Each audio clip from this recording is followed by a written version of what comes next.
So on this financial independent journey that we're on, we had advice from all sorts of people from all different backgrounds. And to be honest, sometimes it was hard to decipher what advice would be applicable to us. Delving deeper, we found some advice, although good, was for later on in the journey and not relevant to now. So here's a quick rundown of some of the advice that we hear on a daily basis from all sorts of people, with an argument of both sides of the coin. Some of it may surprise you. The last one was particularly shocking. We've all heard the messages.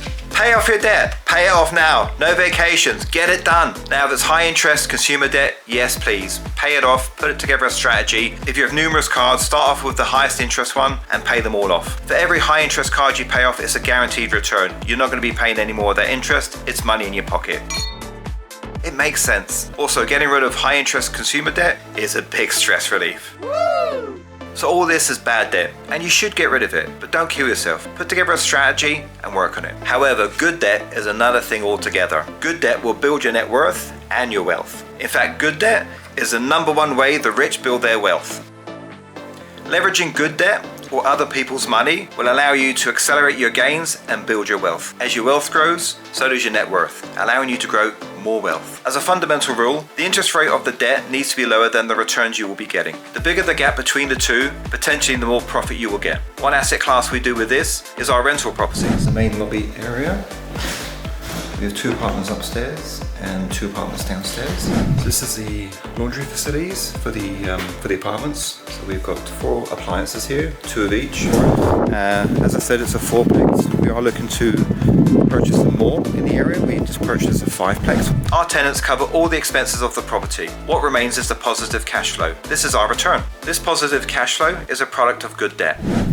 It seems these days that any person you listen to for more than 5 seconds is ready to tell you to hustle and grind your life away. You're going to get your millions at any cost. Now the problem with this is it's not sustainable. We need our downtime, our family time. We need to take a break. When you get to my age, you realize it's not how hard or how fast you can work yourself, but it's the right direction you're going in and you've got a strategy. Working yourself non-stop just to satisfy that hustle mentality is just going to wear you out and stress you out. You're going to start making poor decisions if you're exhausted, and it's also going to affect your relationships and your health.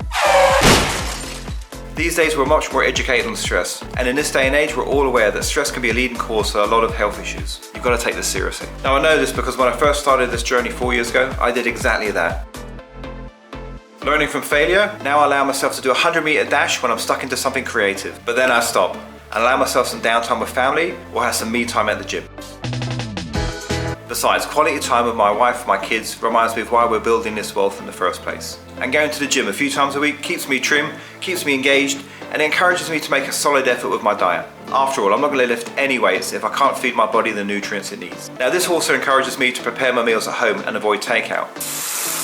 So not only are we eating healthy food, but we're saving a lot of money too. So each good decision can lead on to another, compounding good choices for you in your life. But I still treat myself to takeout now and again.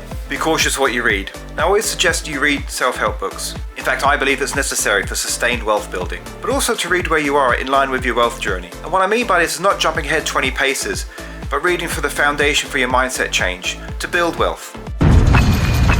Now, if you're just starting out in your wealth education, I would recommend authors like Dale Carnegie, Robert Kiyosaki, Napoleon Hill, Rhonda Byrne. These authors and their books were critical in helping me set my foundation for mindset change. This foundation was really important to me because it would impact the rest of my life, so I wanted to get it right. Robert Kiyosaki's Rich Dad Poor Dad was particularly brilliant for me. It gave me genuine light bulb moments. From there, you can branch out to more in-depth reading that further develop the ideas that you're going to be focused on. But for me, what worked was basics first and then delve deeper. Now, if you've developed a network of people around you, check what they're reading.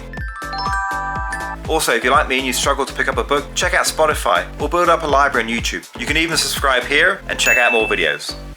Putting all your spare income into a long-term index fund. After paying out for your lifestyle and your utilities each month, what you have left may not go very far in the stock market. But by increasing your earning potential with a growth mindset and education, you can really set yourself up for high returns a lot quicker with a side hustle or even an online business. Investing in the stock market is often a long-term game.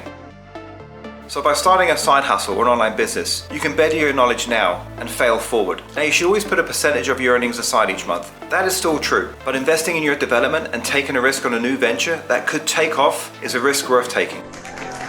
For me, this is far better than simply saving the limited funds you have right now and sit at home and wait for that compound snowball to take you away. If you spend a bit more time investing in your growth, you'll have much more funds to play with.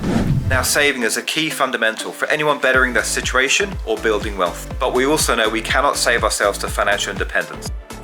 While some may focus on saving hard and living frugally to minimize their expenses, I don't believe this is realistic for most people. It certainly isn't realistic for me. Now, living below our means is a key principle that we do follow and we always encourage. However, I've always found that I've made better gains on building a side business or a side hustle rather than trying to focus on what I can save. Better for me that I spend my time on the tasks that progress our assets. For me, this is searching, viewing and renovating properties and developing an online business. By paying someone to do a task, it frees me up to do these important things that nobody else can. As long as the value I can invest covers the cost of the labor, this will always be my focus. So saving is not always value added. There is a cap. You just need to be aware of it and evaluate for yourself. Sometimes spending the money to free yourself up is well worth it. So you may not agree with everything in this video, and that's fine. These are just my conclusions over time and what fits into my work ethic and for our goals. But it's good to have a discussion and get these views out. After all, it is the beginning of wisdom and learning. But let me know what you think in the comment section. Throughout our financial journey, we'll get lots of advice from lots of different people, and it's a real skill to pick out what works for you and what doesn't. I find if I keep my mindset in learning mode and remain open, then I'll get all the best bits out that work for us. And after all, really, that's what matters.